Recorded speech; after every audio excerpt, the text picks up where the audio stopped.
First of all, we have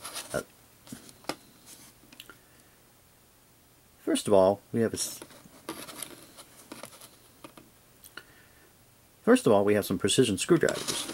You can see that these screwdrivers are slightly smaller than a typical screwdriver, and a lot of the screws that you'll find in locks are very small, so a good set of precision screwdrivers always comes in handy.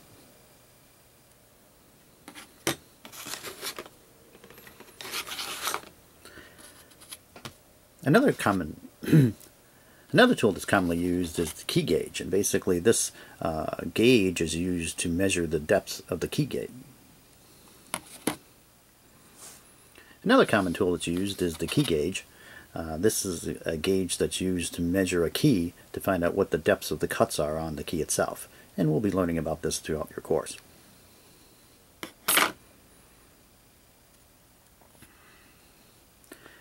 Some of the other tools we have here are some lock picks, and you can see these lock picks are made to actually open keys.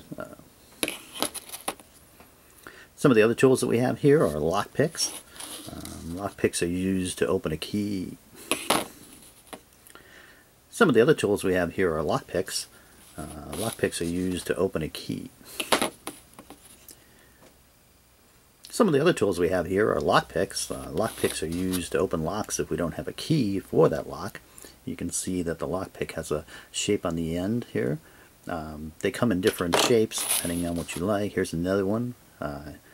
Depending on the lock and the locksmith's preference, usually you can use several of these different locks.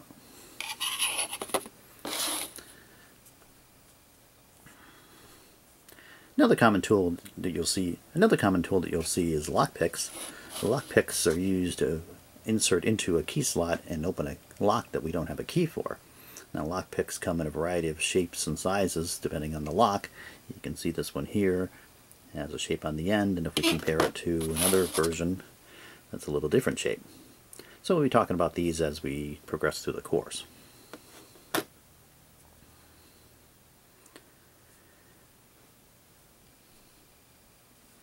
In a similar manner, we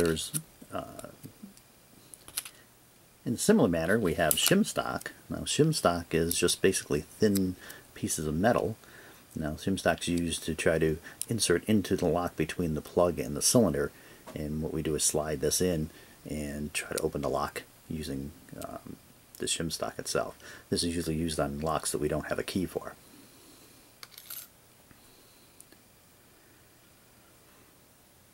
Some of the other tools we have here is the plug follower and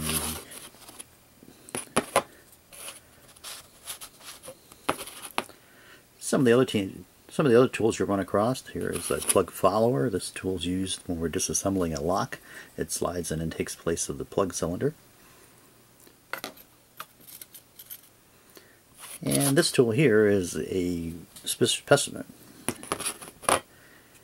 And this tool here is a specialty tool. This is made for quickset locks, and what it is a tool to get the lock apart. And we'll be looking at it throughout our course and showing you how to use this tool.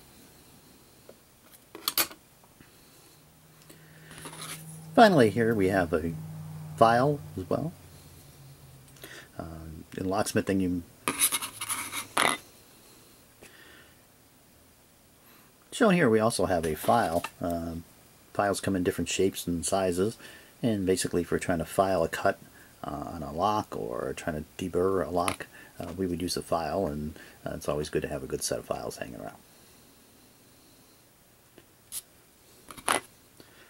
Finally, we have a file here. I mean, this is a finally we can take a look. The last one shown here is just a file. Files come in different sizes and shapes. It's a metal file, and it's used for filing the cuts in a key or deburring a key. And there's a variety of different shapes and sizes of files that locksmiths commonly use.